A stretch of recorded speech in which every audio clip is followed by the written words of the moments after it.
Hello, everyone.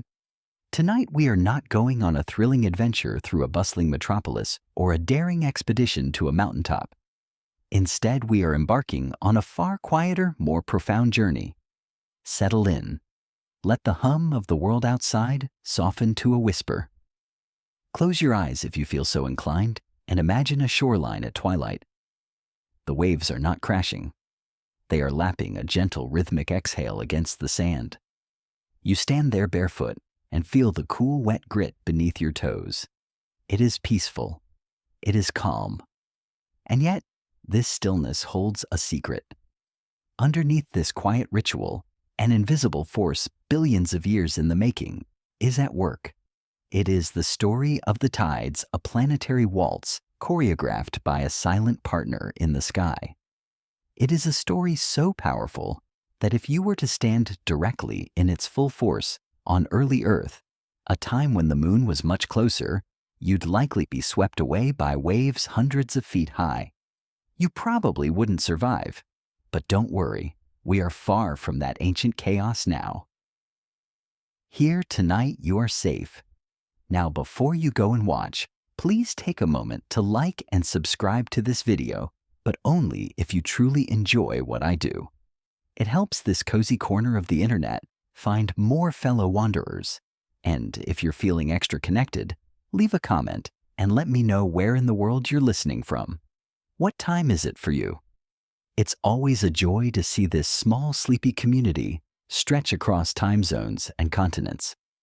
Now, without further ado, let's step onto that imaginary beach and begin our journey. Picture yourself on that beach.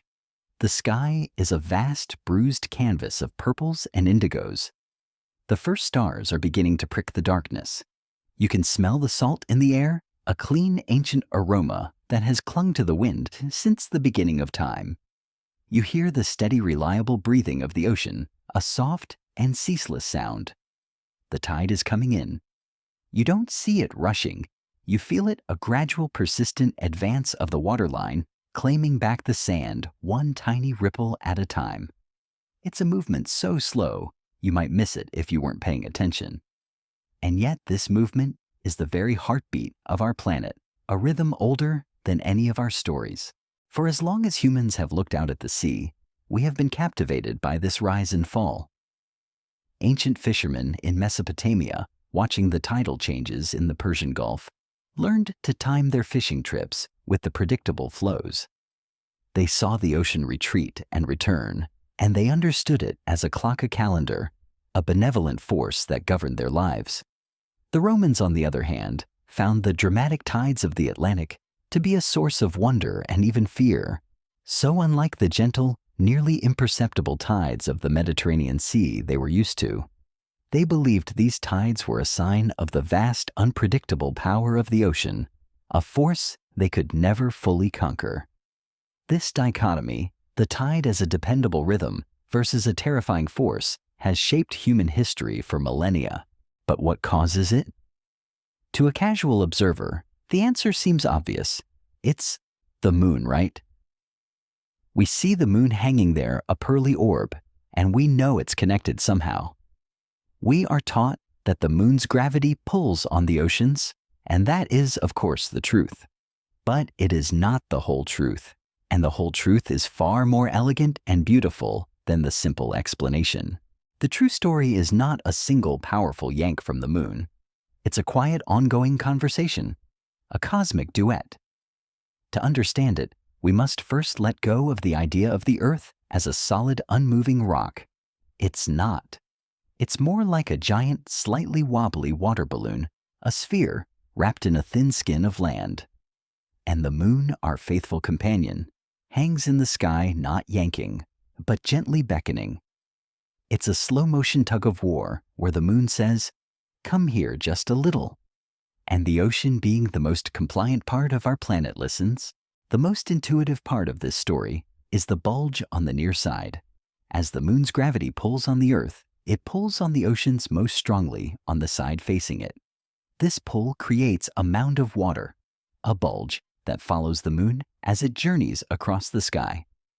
This is our first high tide. It makes perfect sense. The gravity of the moon, that quiet, persistent force, is simply pulling the water toward it. Nothing too mysterious there. But this is where the story gets really interesting. Because if it were that simple, we would only get one high tide a day, right? But most places on Earth get two. There is a second bulge of water on the exact opposite side of the planet, the side facing away from the moon. And at first glance, that makes absolutely no sense. How can the moon's gravity be pulling the ocean toward it and away from it at the same time? This is a point where even the most brilliant physicists find themselves pausing to appreciate the peculiar elegance of the universe.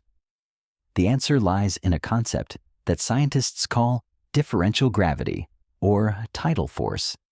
It's not about the strength of the pull, but about the difference in the strength of the pull across the body of the Earth. You see, the moon's gravity is not uniform. It's stronger on the side of the Earth, closer to it, and weaker on the side farther away. While the moon is pulling the water on the near side toward it, the hardest it's also pulling on the solid Earth, the rock and mountains and forests just a little bit less hard. And it's pulling the water on the far side the least hard of all. Imagine the moon a massive silvery magnet in the sky. It pulls the near side water toward it, but it also pulls the Earth's center toward it ever so slightly. The water on the far side, however, feels that pull the least. It's like a sleepy cat, you know. You call it to follow you, but it's just not feeling it. So it lags behind. It's not being pushed away. It's just not being pulled as hard as the rest of the planet. And as the rest of the planet shifts toward the moon, the far side water gets left behind, creating that second bulge. The Earth is in essence being gently stretched into a sort of oval shape by the moon's uneven gravitational embrace. A bulge on the side facing the moon, and a second one on the side facing away. It's a quiet cosmic elongation, and all of this is happening continuously, invisibly, and without a sound. The Earth is spinning, of course, completing a full rotation on its axis in just under 24 hours. As you lie there now, tucked under the covers, you are moving. The place where you are on the surface of our planet is spinning into and out of those two watery bulges. One moment you're under a bulge experiencing a high tide. 6 hours later, you're in the low spot between the bulges and you're experiencing a low tide. 6 hours after that, you're under the second bulge, and so on. It's a continuous, graceful planetary pirouette. The moon's influence, while subtle, is profoundly powerful.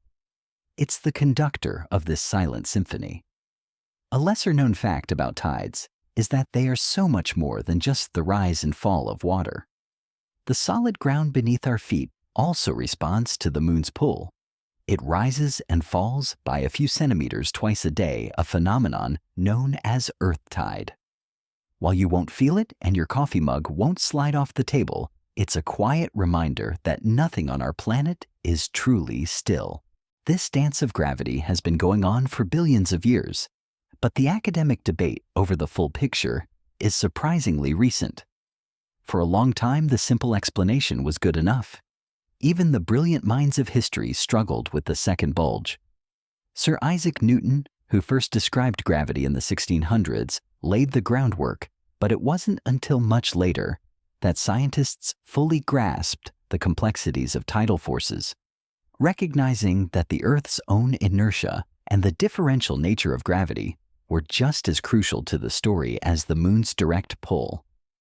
The discussion about the full mechanics of the tides and their long-term effects on planetary rotation is still a vibrant area of study, with new research constantly refining our understanding. And so here we are at the beginning of our quiet journey. We have set the stage, introduced the main players, the Earth, the moon, and the silent, invisible force of gravity. And we have begun to see that the most peaceful and predictable things in the world often have the most fascinating and complex stories hiding just beneath the surface. The tide is not a single action, but a response, not a simple push, but a gentle, continuous coaxing. It is a story of planetary proportions, a lullaby whispered across the vastness of space. You are floating now, buoyed by this thought. The world is spinning beneath you. The moon is out there somewhere, and it is pulling on your planet, shaping the rhythm of the oceans. But you, in your quiet corner, are still. You are safe. You are listening. The story is just beginning. Let the waves of this knowledge gently wash over you. You are still there on that quiet beach. The air grows cooler as the last slivers of light fade from the horizon. The only sound is the persistent, soft sigh of the sea. It's a sound you could listen to for hours, a natural ASMR that calms the racing thoughts of the day. You feel the cool, wet sand receding beneath your feet just a little, the ocean's slow, gentle retreat, as if it is drawing a quiet breath. This motion is so fundamental, so seemingly simple that we often take it for granted. But let us lean in and listen more closely. What is the ocean saying? The ocean's breath, the tides, is often misunderstood as a simple back and forth sloshing. We tend to think of it in terms of what we see at the shoreline, a wave that comes in, a wave that goes out. But this is far too simplistic. Tides are not waves in the way a storm surge is a wave. They are not caused by the wind, which merely creates ripples on the surface. They are not caused by passing ships, no matter how large. The tide is a phenomenon of a completely different magnitude. It is a planetary scale movement, a pulse that resonates through all of the world's oceans, a pulse that is so slow, so vast, that it is almost imperceptible to us in real time. It is quite literally the world breathing. And that breath, that rhythm, is a direct response to a dance between three colossal entities, the Earth, the Moon, and the Sun. It is a gravitational ballet, a cosmic waltz that never stops. We have already touched on the main dancer, the Moon, and its constant, gentle pull. But let's clarify a few things. The rise and fall of the tides is not about water being yanked violently across the globe. It is a subtle distortion, a stretching of the oceans into those two bulges we talked about. Think of it like a whisper in a large echoing cathedral. The whisper is small, but the cathedral's very structure amplifies and shapes it, making the sound fill the entire space. The moon's whisper is gravity, and the ocean is the cathedral. This planetary heartbeat is what makes our world so unique. Without it, our oceans would be static, lifeless. The constant ebb and flow circulates nutrients, mixes water layers, and regulates temperature. It's a vast, silent pump, ensuring that the life-giving energy of the sun reaches every corner of the sea, not just the surface. It is the reason so many ecosystems, from the vast salt marshes of the Chesapeake Bay to the tiny tide pools along the Oregon coast, can thrive. A little-known fact is that even the very long-term stability of our climate is tied to this gentle tidal rhythm. By influencing the great ocean currents, like the Gulf Stream, which acts as a kind of planetary radiator, the tides play a role in distributing heat from the equator toward the poles. This helps to moderate our planet's climate, preventing the extremes that might make life as we know it impossible. It is a slow-motion thermostat for the world. The historical debate over the full scope of this influence, however, remains open. While many climate scientists agree on the general principle, the exact degree to which tidal currents affect global climate patterns is still a topic of intense research. Now let's return to the simple truth we started with: the moon's gravity pulls on the oceans. This much is clear. But to truly understand the elegant complexity, we must think not of a static pull, but of a dynamic, continuous interaction. Our planet is a living, breathing system. The sun and moon are not passive observers. They are active participants in its choreography. Imagine you are holding a bowl of soup and you very gently tilt it from side to side. The soup will slosh, of course. This is a very rough, oversimplified analogy for how the oceans respond to gravity. They don't just sit there. They are in constant motion, and the gravitational pulls of the moon and the sun are the forces that guide that motion. The Earth is spinning under these forces, and the oceans are responding to them in a way that creates these huge, long, slow-moving waves that we call tides. It's a continuous rolling dance, a graceful swell and fall that happens across the entire globe at once. And remember that second bulge on the far side of the planet, the one that seemed to defy logic. It's a perfect example of what the ancient Greeks would have called elegantia, the concept of something being both beautiful and simple in its design, even if the result seems complex.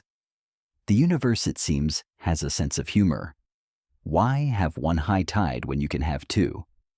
It's not about being greedy. It's just about the elegant physics of a sphere rotating under an uneven gravitational field. The concept of tides is one of those great cosmic secrets that seems to be hidden in plain sight. We see the ocean every day, but we don't truly see the invisible hand that guides it. We think of gravity as a force that pulls us down to Earth, but it is also the same force that pulls the oceans up, stretching them toward the sky. It is the same force that holds our very moon in orbit, and the moon's pull in turn keeps our planet's rotation stable. Without the moon's influence, our days would be much shorter, and our planet's axial tilt would be far more erratic, leading to wild, unpredictable seasonal changes. The moon is our silent partner in every sense of the word. A historical nugget for you early astronomers and seafarers were utterly mystified by the tides. They noticed the connection to the moon, but the idea of an invisible force acting across vast distances was a difficult one to grasp. Many thought the moon somehow magnetized the water, or that the tides were a result of sympathetic magic between the moon and the ocean. It wasn't until Isaac Newton's work on universal gravitation that a true scientific explanation began to emerge. But even then, it took centuries of observation and theoretical work to refine that understanding into what we know today.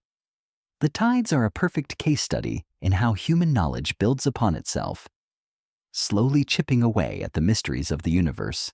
And what a beautiful mystery it is. The tides are a reminder that the universe is not a collection of disconnected objects. Everything is in conversation.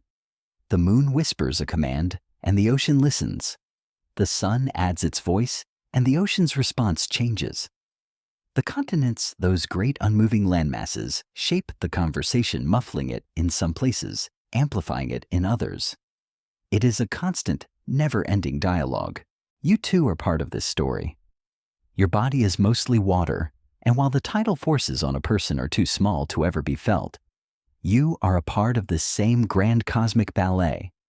The same forces that tug at the oceans are in some infinitely small way tugging at you. It is a connection to the universe, a subtle, invisible thread that links you to the moon, to the sun, to the very stars themselves. This thought is not meant to be unsettling, but rather comforting. You are not alone. You are an inseparable part of this vast, breathing cosmos. As you lie there now, feel the weight of this understanding. The world is not still. It is in constant, graceful motion. The oceans are rising and falling miles away, and this very rhythm is what helps life to thrive. It is a force that sculpts shorelines, feeds ecosystems, and keeps our planet in balance. And it all begins with the simplest of concepts, gravity, a quiet pull across a vast empty space, a gentle cosmic invitation, and the ocean's soft, slow reply. Let that thought settle within you now. Let it become a lullaby. The world is breathing, and you are part of its breath. The ocean is sighing, and you are part of its sigh. There is no urgency, no need for anything but this moment. The story continues, but you can rest now. The next chapter will be there when you are ready. The beach is now truly dark, save for the faint glow of starlight and the pale silver light cast by the moon. You are no longer just standing there. You are drifting. Your feet a moment ago on cool sand are now suspended in a silent void. The ocean's soft sigh is the only thing tethering you to the earth, a sound that wraps around you like a warm blanket. In this quiet, weightless state, we can truly begin to understand the magic, the paradox of the tides. We spoke of a watery bulge on the side of Earth facing the moon, a concept that feels right, feels logical. But now, in this meditative quiet, let us confront the great mystery of the second bulge, the one that forms on the opposite side of the planet, where the moon's pull should, in theory, be weakest. This is where the story ceases to be just about gravity and becomes something else entirely, a tale of nuance of difference, of a quiet push and pull that is not what it seems. To grasp this, you must let go of the idea of the moon as a single all-powerful hand pulling the Earth.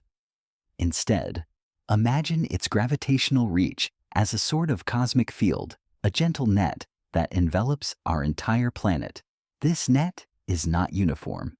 It is strongest on the side closest to the moon, and it weakens with every single inch of distance you get from it. This simple fact, the weakening of gravity over distance, is the entire secret.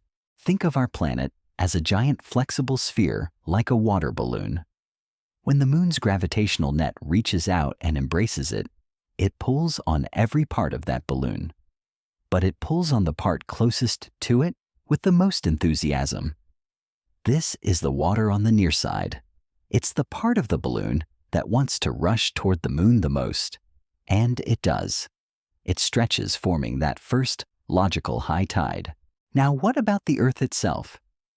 The moon's gravity also pulls on the solid ground. The mountains, the crust, the mantle, the very core of our planet. It pulls on all of it. But because the Earth's center is farther away from the moon than the near-side water, it feels a slightly weaker pull. It still moves. Mind you, the entire Earth shifts a few inches toward the moon, but it's not as enthusiastic a movement as the water's. And then there's the water on the far side. This is the part of the water balloon that is the farthest away from the moon. It feels the moon's pull the least of all, while the near-side water is rushing toward the moon and the Earth's center is following. The far-side water is just kind of lagging behind. It's like a sleepy passenger in a slow-moving train. The train moves forward, but the passenger seems to stay in place, or even move back relative to the train's motion, just from a lack of wanting to go. The far-side water isn't being pulled away from the moon. It's simply not being pulled as hard as the rest of the planet. And so, it gets left behind. This lagging creates the second bulge. It is a beautiful paradox, isn't it? That a force pulling something toward it can in a way create a bulge away from it. This effect, where the difference in gravity across an object creates a stretching or deforming force, is what scientists call the tidal force. It is one of the most elegant and counterintuitive concepts in all of physics. It's the reason our oceans are shaped into that graceful oval, with one watery mound facing the moon and one facing the opposite direction. The Earth is in a sense being gently squeezed and stretched at the same time, and this force is not just affecting our oceans. A little-known fact is that this same differential gravity is responsible for a phenomenon called tidal locking. Over billions of years, the Earth's tidal forces have worked on the moon, slowing its rotation until the same side of the moon always faces us. It is a slow, silent gravitational dance that has settled into a permanent, loving embrace. The moon is our forever companion, showing us only its one face. And the academic debate continues. Some planetary scientists theorize that this same tidal locking has influenced the orbits and rotations of other moons and planets across the cosmos, shaping solar systems in ways we are only beginning to comprehend. The idea that this gentle tug is a universal sculptor is a profound one. For centuries before this complex physics was fully understood, scholars had their own ideas about the far-side bulge. One of the early great minds, the French scientist Pierre-Simon Laplace, proposed a theory that, while not entirely correct in its details, got the right spirit of it. He suggested that the tides were a kind of resonance with the oceans sloshing back and forth, and that the second bulge was just the return wave of that sloshing. It was an ingenious thought for its time, and while we now know the truth, is more rooted in differential gravity. His early work on the dynamic theory of tides was foundational. The history of science is filled with these beautiful half-true guesses, like half-remembered dreams that still hold a fragment of the truth. The quiet persistence of this force is what is truly astonishing. It is always there. Even as you lie here now, cozy in your bed, that gravitational net is embracing our planet. It is pulling on the near side water, and on the solid ground, and on the far side water. It is a slow, methodical, constant pull. You don't feel it, you don't hear it, but it is happening. A gentle cosmic stretching that has sculpted our world since before the first life wriggled into a tide pool. And this is what makes science in its most beautiful form a kind of poetry.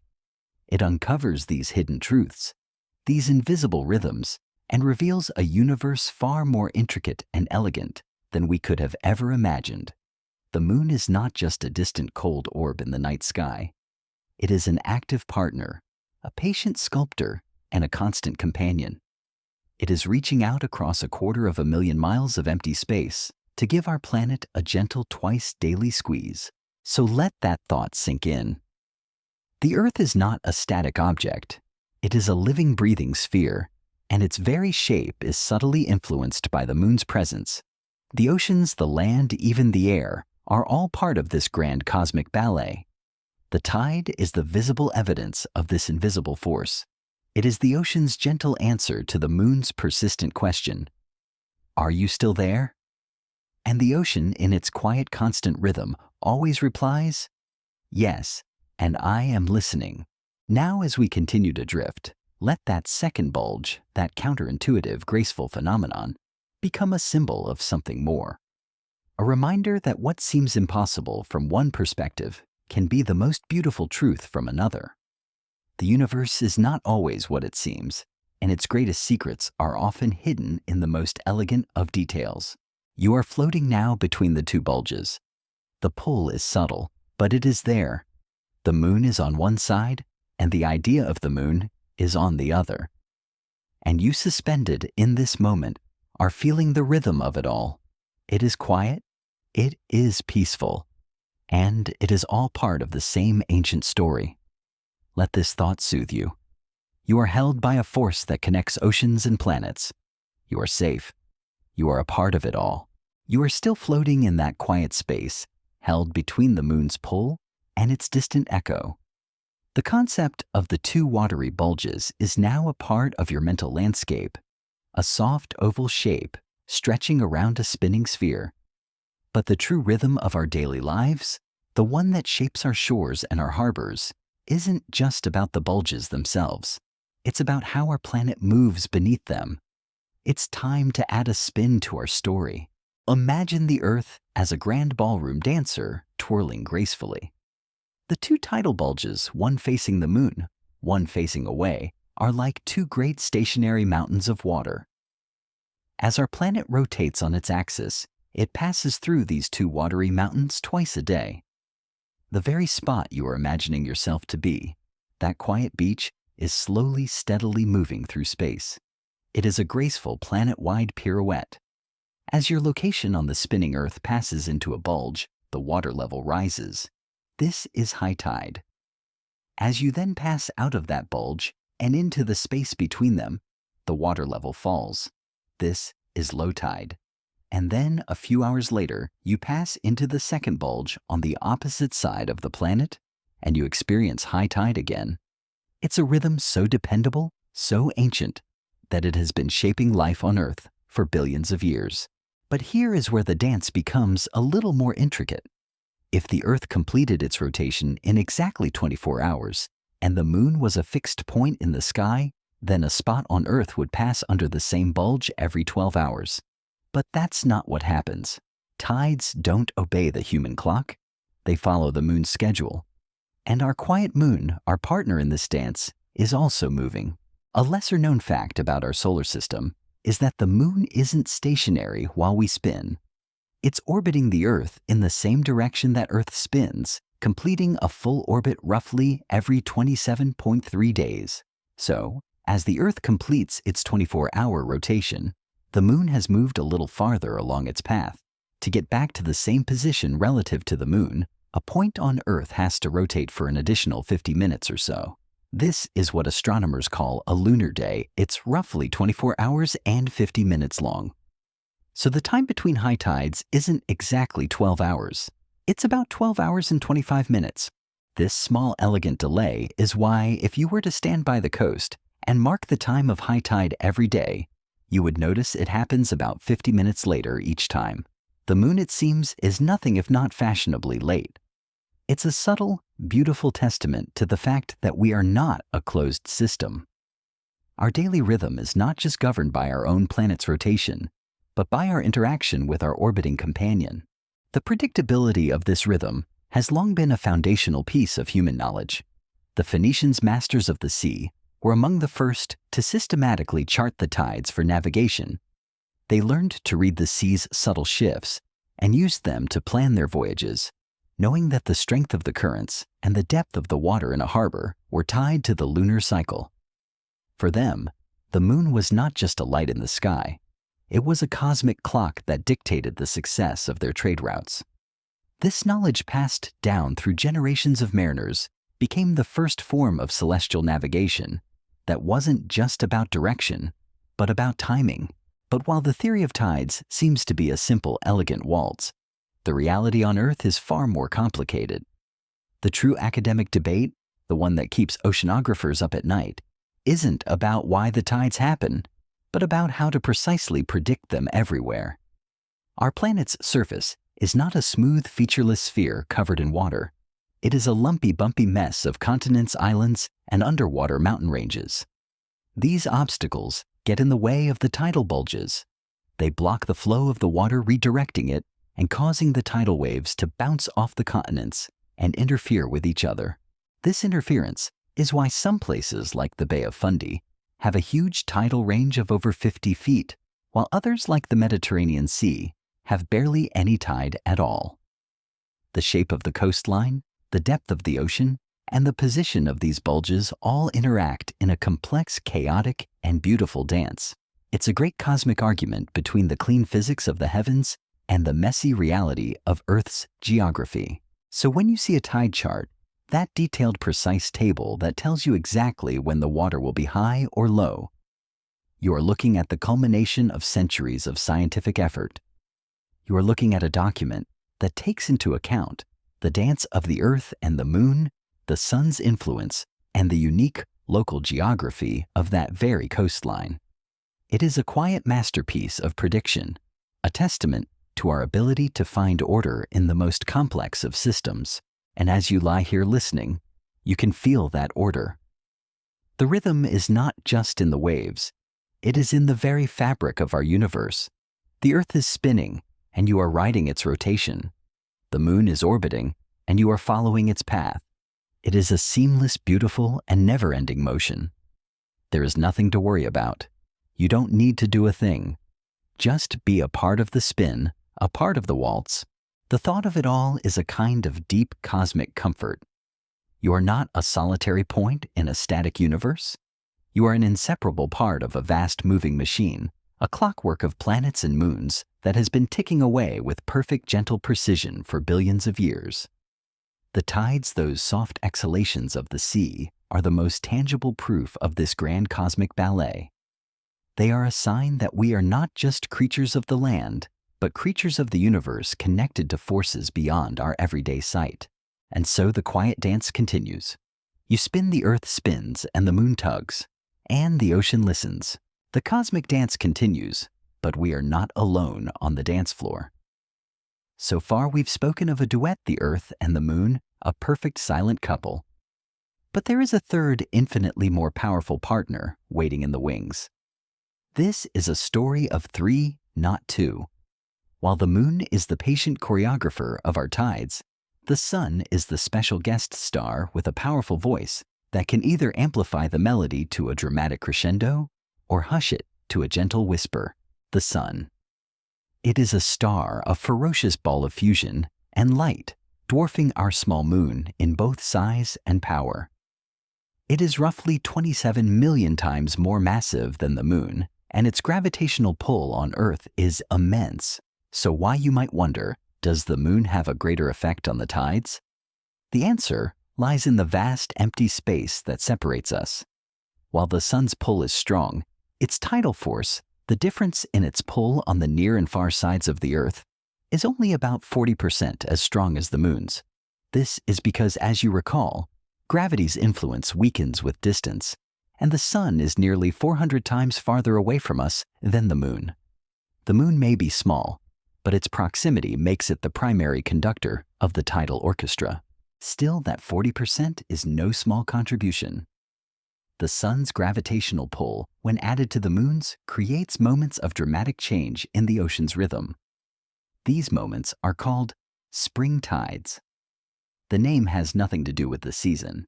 It comes from an Old English word, springen, meaning to leap or to spring up. And the water, in a way, does exactly that. Spring tides are characterized by very high tides and very low tides. The ocean's drama is amplified, its contrast sharpened.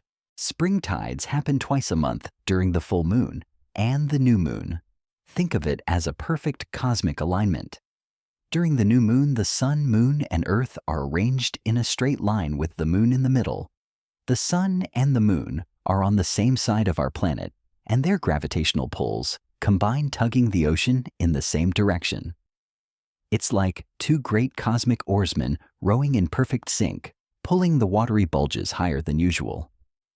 During the full moon, the three celestial bodies are still aligned, but the Earth is now in the middle. The moon is on one side, pulling on the oceans, and the sun is on the other, pulling in the opposite direction. It's a gravitational tug-of-war, and the oceans are stretched into an even more pronounced oval shape. The result is the same higher high tides and lower low tides. The ocean, for a brief time, is in its most expressive dramatic mood, and then there is the quiet aftermath, the calm after the storm.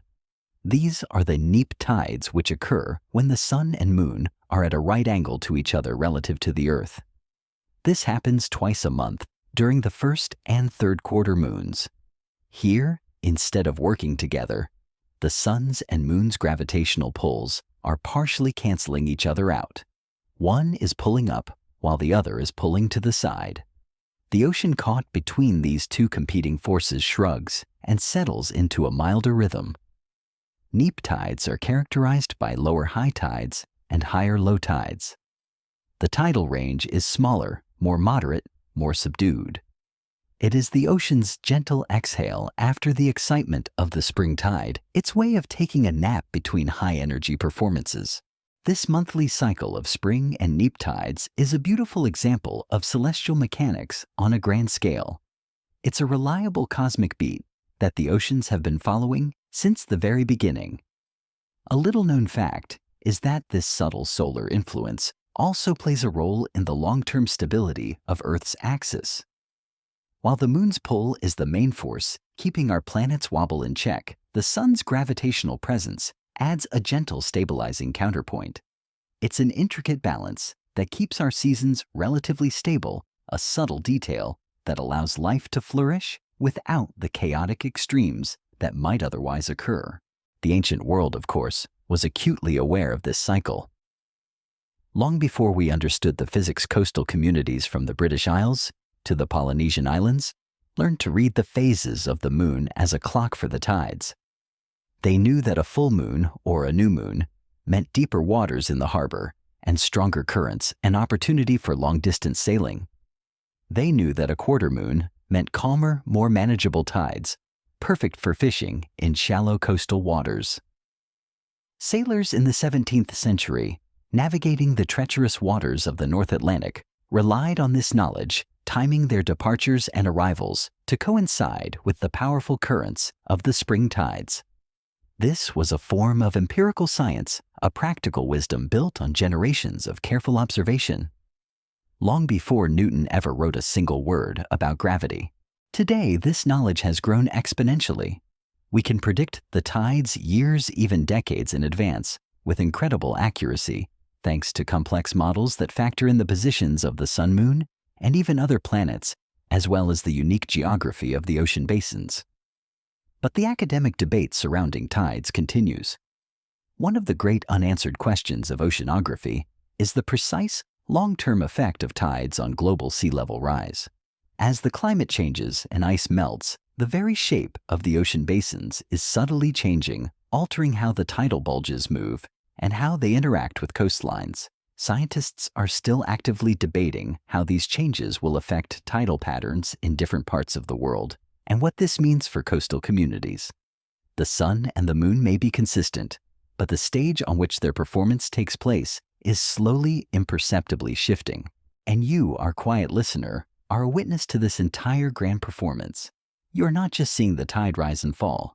You are seeing the result of two great cosmic companions, the moon and the sun, working together in perfect quiet harmony. The ocean's breath is a duet, a collaboration between two spheres of wildly different sizes, separated by unfathomable distances, yet bound by the same invisible force. As you lie there now, let yourself feel that connection. The same sun that warms your skin is gently nudging trillions of tons of seawater across the globe. The moon hanging silently in the night sky is doing the same. It is a universal rhythm, a song that has been playing for billions of years, a constant reminder that we are all a part of something much, much larger than ourselves. The tides, whether dramatic or subdued, are a gentle, patient echo of that ancient music. Let their rhythm soothe you. We have spoken of the great cosmic performers, the moon, the sun, and the spinning earth. But a play is nothing without its stage. And our planet, it turns out, is a particularly lumpy and complicated stage. If the earth were a perfectly smooth, water-covered sphere, the tides would be a simple, predictable affair, a gentle sloshing back and forth with a perfect, elegant rhythm. But our world is anything but smooth. It is a tectonic quilt of continents, a labyrinth of coastlines, and an epic landscape of underwater mountains and deep ocean basins. And it is this messy, beautiful geography that takes the simple gravitational whisper of the moon and turns it into a million different melodies. Imagine the tidal bulges we discussed. They are not just standing still. They are planetary-sized waves, colossal swells of water that travel around the globe following the moon. These waves are not like the ones you see crashing on the shore. They are thousands of miles long, and they move with immense slow power. But as they travel, they encounter obstacles. They are blocked by continents, squeezed into narrow channels, and reflected off rocky shores. Each of these interactions shapes the tide in a unique way, giving every coastline its own distinct tidal signature. This is why tides in one place can be so dramatically different from tides just a few hundred miles away. Consider the vast enclosed expanse of the Mediterranean Sea. Historically, sailors who grew up navigating its calm, nearly tideless waters were astonished when they first encountered the powerful tides of the Atlantic Ocean. The Mediterranean, with its narrow opening at the Strait of Gibraltar, is like a bathtub with a tiny drain. The incoming tidal wave from the Atlantic is choked off, and the water inside the sea simply doesn't have the room or the time to rise and fall significantly. Its tides are often just a few inches. The sea, in a way, just doesn't have the space to breathe. Then there is the magnificent counterexample, the Bay of Fundy, a place where the tides perform a show-stopping spectacle. The Bay of Fundy, nestled between the Canadian provinces of Nova Scotia and New Brunswick, experiences the highest tides on Earth, with water levels that can rise and fall by more than 50 feet. Why is it so dramatic? The reason is a phenomenon called tidal resonance. The bay's funnel shape and its length are perfectly tuned to the rhythm of the incoming tidal wave from the Atlantic. The wave gets trapped, and as each new wave arrives, it stacks its energy on top of the previous one, like pushing a child on a swing at just the right moment. The waves build and build, creating a tidal range that is almost unbelievable to witness. It is the perfect marriage of celestial physics and terrestrial geography, a natural symphony with a perfectly resonant chamber. A lesser-known fact, one that might surprise you, is that there are places in the middle of the ocean where the tide hardly changes at all. These are called amphidromic points, and they are the quiet, still eyes of a rotating tidal system. The tide doesn't just slosh up and down in a simple motion. Because of the Coriolis effect, The same force that makes hurricanes spin the tidal waves tend to swirl around these points in great lazy circles. At the center of these spirals, the water levels remain almost completely static. If you were to float in a boat at an amphidromic point, you might not even realize a tide was happening, while hundreds of miles away, the waves would be pounding against the shore. It's like standing in the still center of a gentle whirlpool. This is what oceanographers spend their careers studying. The academic debate isn't about the existence of these systems, but about precisely how to model them. Creating a comprehensive map of the world's tides is a massive ongoing project, with scientists constantly refining their models to account for the depth of the seafloor, the shape of the continental shelves, and the countless small eddies and currents that influence water's movement. They are trying to create a perfect map of a living, breathing, and ever-changing system. The tides in all their variety are a powerful reminder that our planet is not just a passive object in space. It is an active participant in the gravitational dance. The same moon that pulls on the oceans of the Pacific also pulls on the shallow, constricted waters of the Arabian Gulf. But the result is wildly different because of the stage on which that force is applied. Throughout human history, these differences have been both a source of wonder and a practical challenge. Early explorers and cartographers accustomed to the familiar tides of their home coasts were often bewildered by the sheer variety they encountered. A historical fact is that when the Portuguese explorer Vasco da Gama first sailed around the tip of Africa and into the Indian Ocean, his crew was astounded by the different tidal patterns they found, which were far more complex and varied than those of the Atlantic. These tidal differences became a key piece of navigational intelligence, with sailors learning to read the unique language of each coastline they encountered. The tides were not universal. They were local dialects of a global conversation. And as you lie there suspended in this thought, you can appreciate the complexity and the wonder of it all. The Earth is not a simple geometric shape. It is a sphere of stunning, chaotic, and beautiful detail. The tides, those quiet universal forces, are shaped and sculpted by that detail. They are filtered through the canyons of the seafloor, amplified by the funnels of bays, and quieted by the embrace of continents. The sea's breath is not a monotone sound. It is a symphony of countless notes, each one played by the unique geography of our planet. This is the beauty of science and observation. It allows us to see beyond the surface, to appreciate not just what is happening, but how it is happening. The tide you see at your local beach is not just a result of the moon's pull. It is a culmination of billions of years of cosmic and terrestrial history, a story that is written in the shape of the land and the depth of the sea. And this thought, too, is a source of calm. The world in all its complexity is operating with a rhythm you can trust. It is a system that, for all its chaos and nuance, is fundamentally ordered. The tides in all their variety are a promise that no matter how wild the world gets, the moon will still be there and the sea will still answer. As you drift now, let go of the coastline and the familiar rhythms of the present day. We are going to journey back, not just a few centuries, but billions of years. Imagine a time when our planet was new, still raw and hot from its formation. A time when our quiet companion, the moon, was not a distant silvery disk, but a colossal fiery orb hanging so close in the sky that it would have filled a significant portion of the heavens. It was a time of immense, unimaginable chaos, and the tides were a thunderous testament to that chaos. Back then, the moon was much closer to Earth, at least 10 times closer, and its gravitational pull was exponentially stronger. The oceans then still forming would have been subject to colossal tidal forces, creating waves that were not feet or yards high, but hundreds of feet high, surging and retreating with immense destructive power.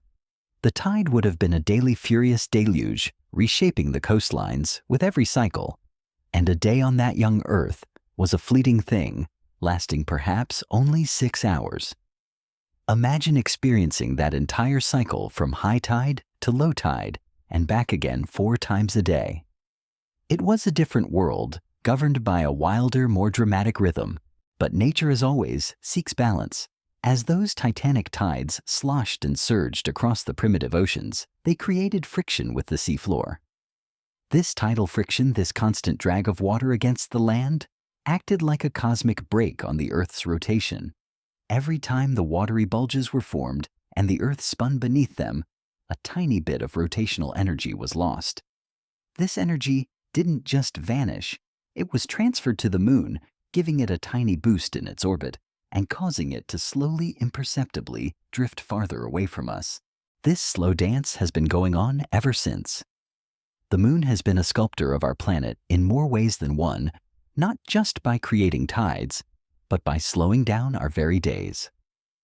That 24-hour day we take for granted is a relatively recent development in geological terms.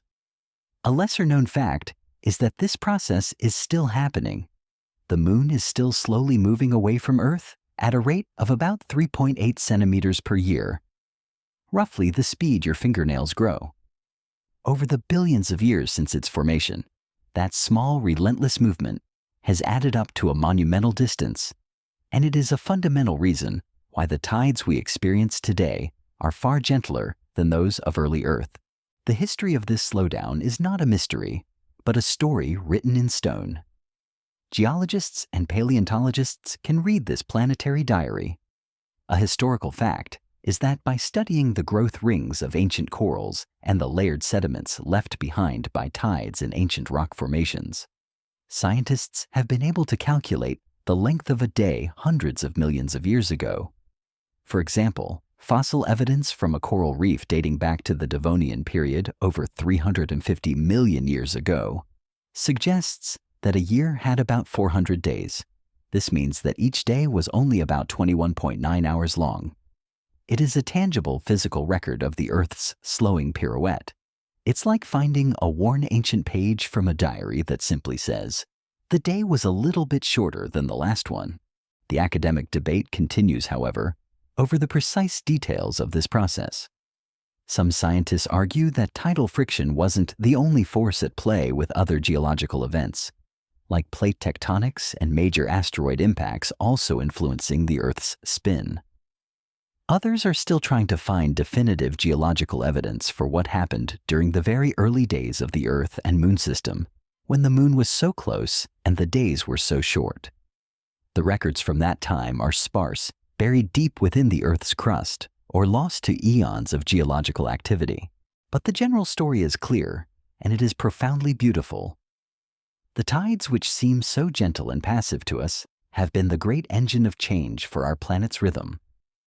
The ocean's whisper has been a persistent voice, slowing down the Earth's spin, patiently guiding the Moon farther away, and creating a more stable, livable world.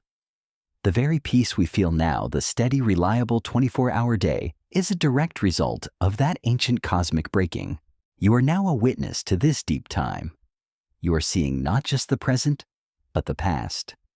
You are connected to a time when the tides were wild and untamed, and the world was spinning much faster. You are seeing how a constant, gentle force over a long enough time scale can change everything. It's a humbling thought, a quiet reminder of the immense power of patience and persistence. And as the Moon continues its slow, elegant retreat, the tides will continue to grow weaker. Hundreds of millions of years from now, our days will be longer. The tides will be even more subdued, and our relationship with our lunar companion will have changed once more. The tides you know now are just one brief, beautiful moment in a grand evolving story. It is a moment of relative peace of balance. So let yourself rest in this moment. You are a part of this ancient rhythm. The same forces that were shaping the planet billions of years ago are still at work, and you are here listening. The sea is a library, and its tides are the pages written and rewritten over eons. The Moon is the author, and you are the reader, and the story is still unfolding. We have traveled through time from a chaotic young Earth to the measured peace of the present day. We have seen how the Moon's quiet pull has shaped our planet, slowing its spin and creating the rhythm of the tides. But the story does not stop with physics and geology.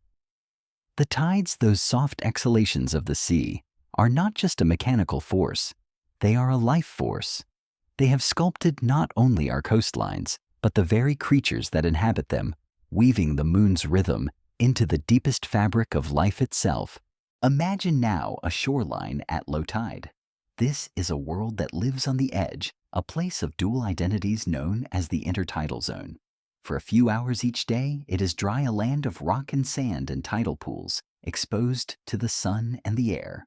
But then the tide returns, and it is once again a part of the vast, mysterious ocean. For the organisms that live here, life is a constant, quiet negotiation with this rhythm. They have to be able to survive in two completely different worlds, one of air and one of water. This tidal clock has become the primary beat of countless ecosystems. Take the common periwinkle snail, for example. When the tide is out, it seals itself to a rock, retreating into its shell to avoid drying out in the sun. But as the tide returns, it reemerges, gliding across the wet surfaces in search of algae to graze. Or consider the barnacle, a creature that has solved the problem by cementing itself to a rock for life, feeding with feathery legs when the water is in, and remaining a closed fortress when the water recedes. These are not just random behaviors. They are ancient, evolved strategies, timed to the second by the moon's pull. And then there are the grander migrations. One of the most fascinating, lesser-known facts about tides and life involves the grunion, a small silvery fish found along the Pacific coasts of North America. During the highest tides of a spring tide, the grunion will swim ashore by the hundreds and thousands, flopping onto the wet sand to lay their eggs. They do this only during the peak of the tide, knowing that the eggs once buried will be safe from predators and will remain undisturbed until the next spring tide, exactly 2 weeks later, washes over the beach and hatches them in a frothy, silvery celebration. It is a stunning example of a species whose entire reproductive cycle is choreographed by the moon. This kind of lunar and tidal timing is not unique to fish.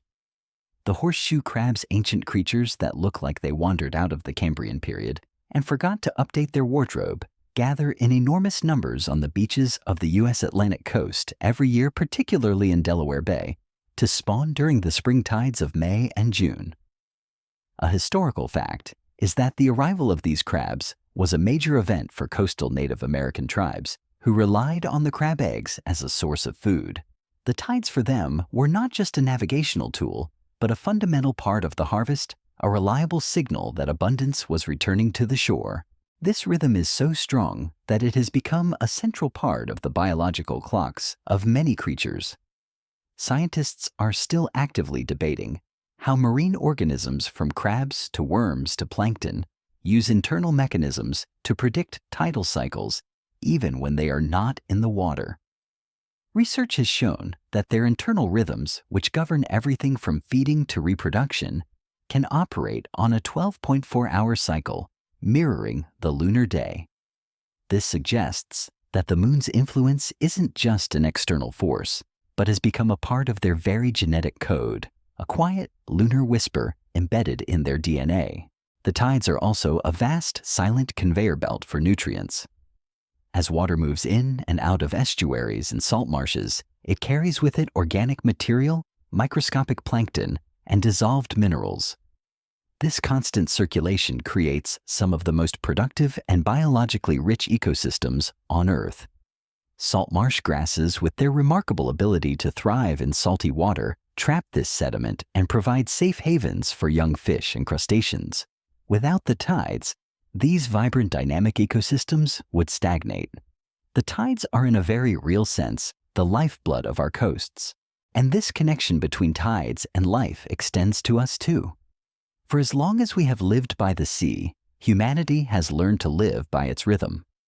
Ancient cultures built sophisticated fish traps in the intertidal zone, clever rock arrangements that let fish swim in with the tide, and then trapped them as the water receded. In places like the Orkney Islands in Scotland, some of these stone traps are still visible today, worn by centuries of tide and time.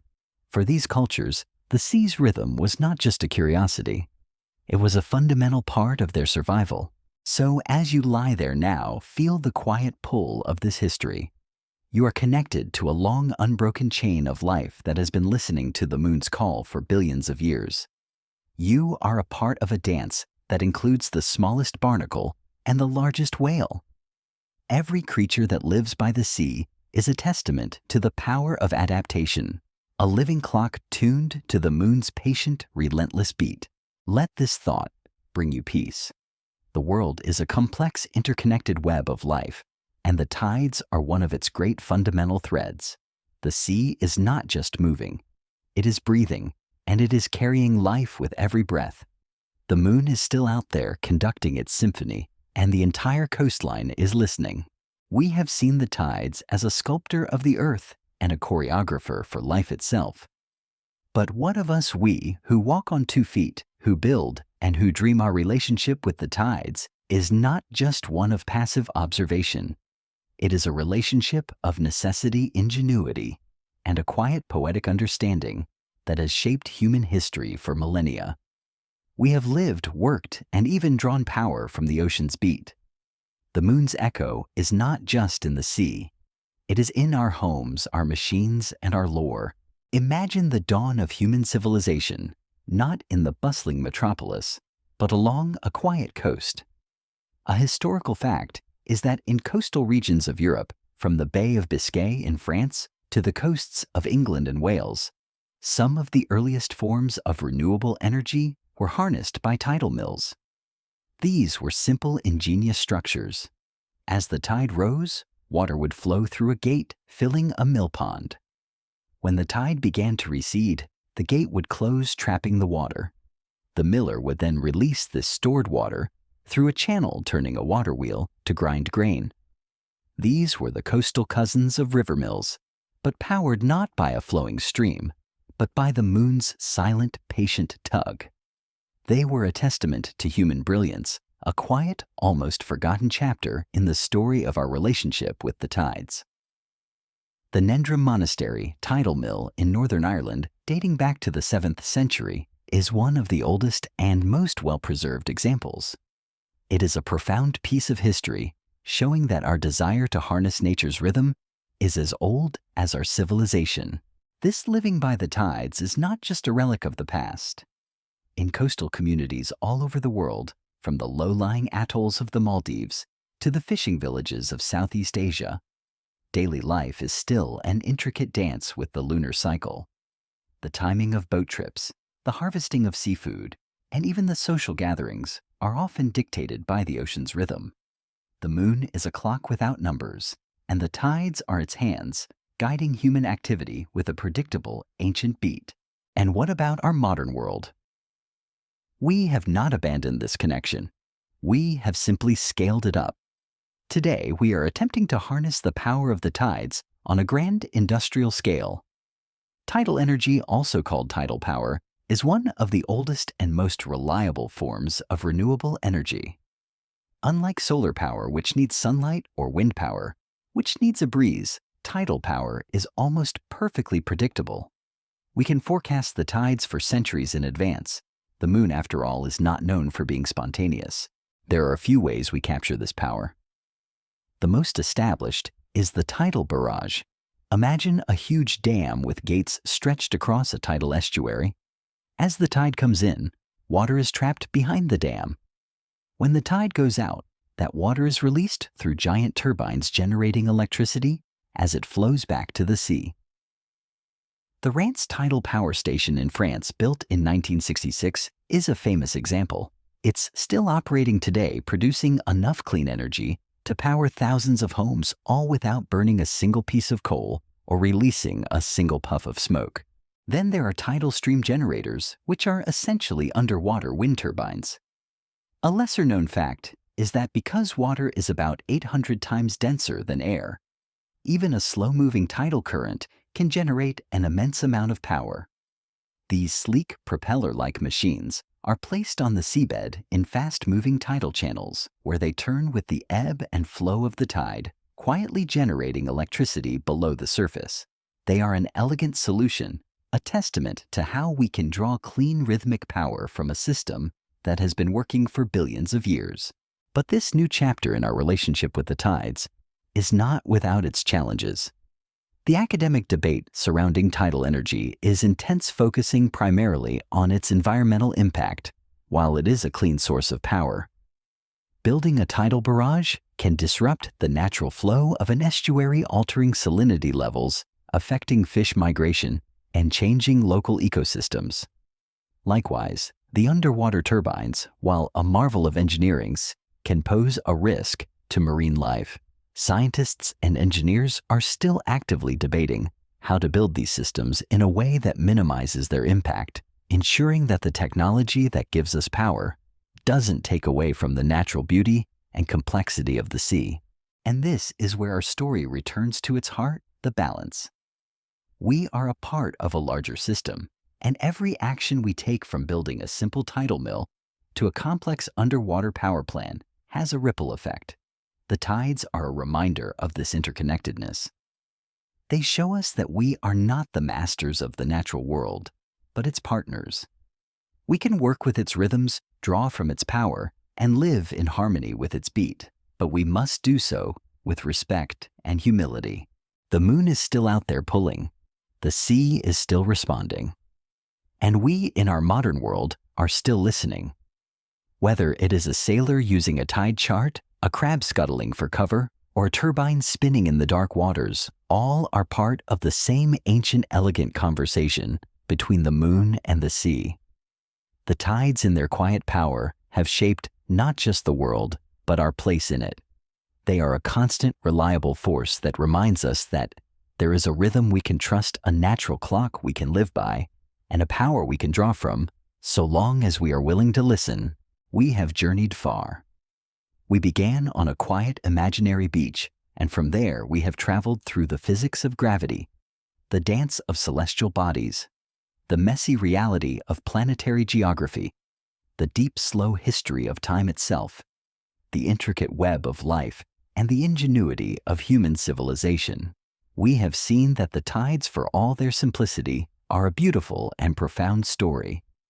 Now, as we come to the end of our journey, let us return to where we began, to that quiet shoreline, and simply listen to the final endless conversation between the Earth and the moon.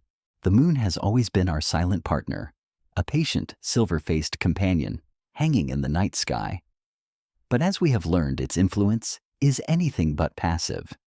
It is the moon, with its gentle, persistent tug, that shapes the daily ebb and flow of our oceans.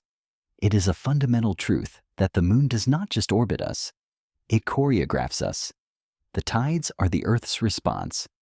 The ocean's breath, a rhythmic answer to a cosmic invitation that has been extended for billions of years.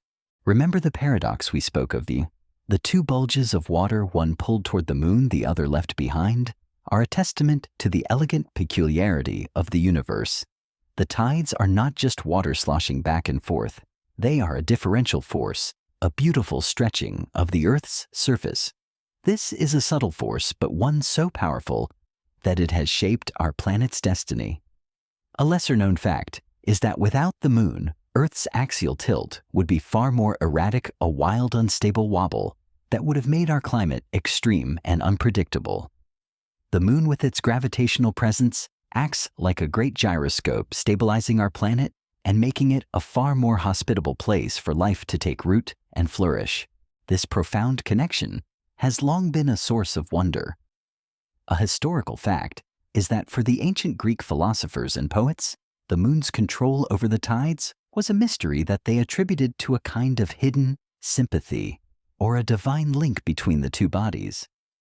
They did not have the language of gravity, but they felt the truth of the connection, a quiet, almost magical bond that was undeniable. They saw the tides as the ocean's living, breathing soul. And in a way, they were not wrong. The tides are indeed the ocean's soul. They are the great unseen current that circulates nutrients and regulates temperature. They are the metronome that countless creatures have set their biological clocks to. They are the silent engine that powers our coastal ecosystems. They have shaped our legends and guided our ships. They are a constant, reliable presence in a world that often feels chaotic and unmoored. The academic debate continues, but it is now on a grander, more cosmic scale. Astrobiologists are actively searching for signs of liquid water on distant planets and moons, not just for the water itself, but for the evidence of tides. The presence of tides caused by a large moon or a nearby planet would be a strong indicator of a stable dynamic environment, a potential sign of life. The tides, it turns out, are universal language, a signal that a planet is not dead or static, but a living, breathing system. So as you lie here now at the end of our journey, let yourself be a part of this vast, endless conversation. You have learned that the tides are not simple, that they are a beautiful cosmic ballet, a patient sculpting of time and a nurturing force for life. You know that the moon, for all its quiet demeanor, is one of the most influential forces in our world. You are connected to all of it, the silent hum of gravity, the slow stretch of the earth, the rhythmic pulse of the ocean. You can close your eyes now. Let the last of these thoughts gently drift away. The sound of the waves is slowing, softening, becoming a single, long, gentle sigh. The moon, a memory of silver light, is still out there pulling. But you are not just a part of the pull. You are a part of the peace. The tides have brought us here to this moment of stillness. They have carried us across time and space, and now they are gently rocking you. The sea is a lullaby, and the moon is singing. The world is safe, and it is in rhythm. You can let go. You are held by a force that connects oceans and planets. There is no more to learn, only to be. Let the tide of sleep rise within you, now slow and sure, and know that even in your dreams the world is still breathing and the moon is still listening.